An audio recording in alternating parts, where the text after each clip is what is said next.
Well, tonight we are celebrating, remembering one of South Africa's most renowned musicians, composers.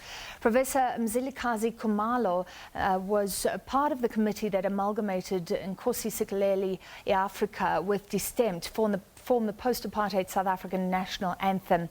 He has passed away, so one of South Africa's best-known choral music composers and conductors. He passed away aged 89.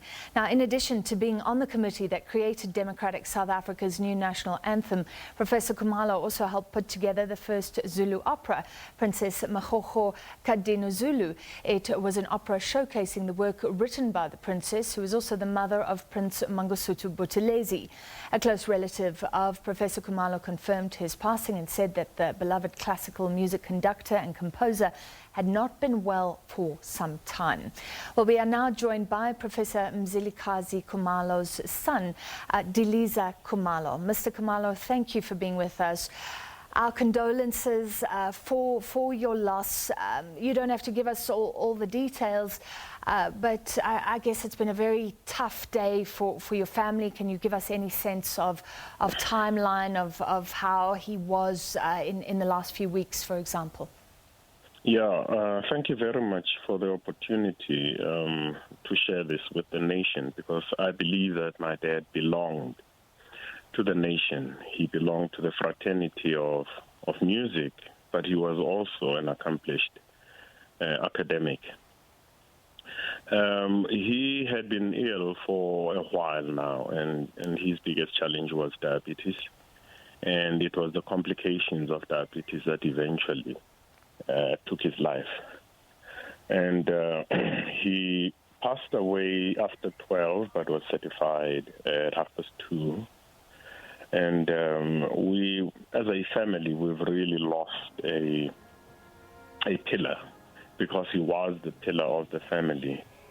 He was big, you know, his heart was big, and he was a very kind man. Yeah. But I think the biggest thing that I saw him do was his ability to work hard. He was exceptionally talented.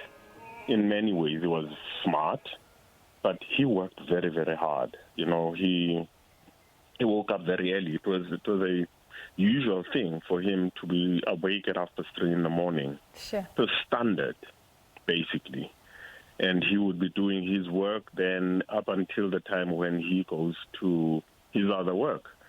And his ability to achieve so much in academics, and then at the same time to be able to achieve so much in music, you know, was an illustration of what human beings really can do when they really put their minds into it. So he was really a person that's passionate, but his passion was always driven by hard work. Did he pass on a love for music? Is that something that is carried on in your family? I studied music, but I've sort of drifted into something else now. But yes, I love music, and the family generally is a very musical family. Even our sister, who is a medical doctor, but she conducts a choir. And just basically from the love of music, we were part of his choir. He conducted the Salvation Army Central Divisional songsters. And so myself, Mom, and my older sister were part of that choir. And so, yeah, his legacy will sort of be carried, I think, through in that way. Yeah. In the early hours, were you able to be with him? Were family members able to be with him, or was he in hospital? Of course, that would be complicated because of COVID-19 right now. No, he was home, and he chose to steal away. And the person who was with him fell asleep, and while he was sleeping, he left us. Yeah. Yeah. Nkosi Sikelel, I mean, everybody knows about that, and I remember looking at the the musical story behind it being amalgamated with DSTEM. There were a lot of decisions to be made at that time. Did he reflect on how difficult that was, integrating the two, trying to please everybody musically at a time when I guess South Africa's diversity was so noticeable? Well, as a family, we were really exposed to that whole process because every time he'd written a version, we had to sing it and he would record it.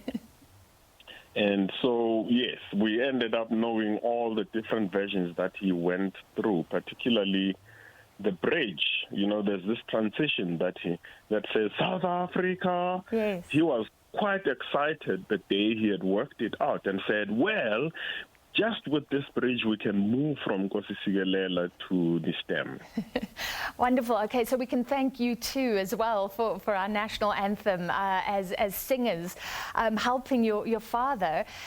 You said he was a hard worker. Do you think that is the legacy that can inspire other musicians currently struggling, many of them in South Africa? And you know, it's often been said that the era of the greats is passing, but surely there's still lots of room for creativity. There is a lot of room for creativity, and he touched quite a lot of people. He shared all the information that he had, and so we've got a lot of composers right now who, when they were starting to compose, they would actually come home, sit down with him, and he would then give them pointers on how to fix harmony, how to fix counterpoint, how to do melodies, and that type of thing. So he put a lot of effort in passing all that he had learned to other people, and I believe that our composers,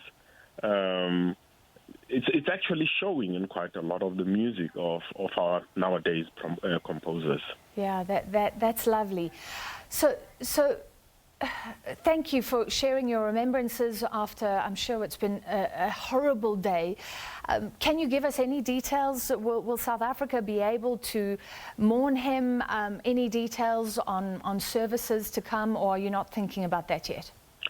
The family is in shock today. And so the whole focus is really on putting ourselves together, and we will then be able to start looking at the logistics and what we're going to do from tomorrow onwards. All right. Thank you for your time tonight. That was the son of Mzilikazi Khumalo, Diliza Khumalo.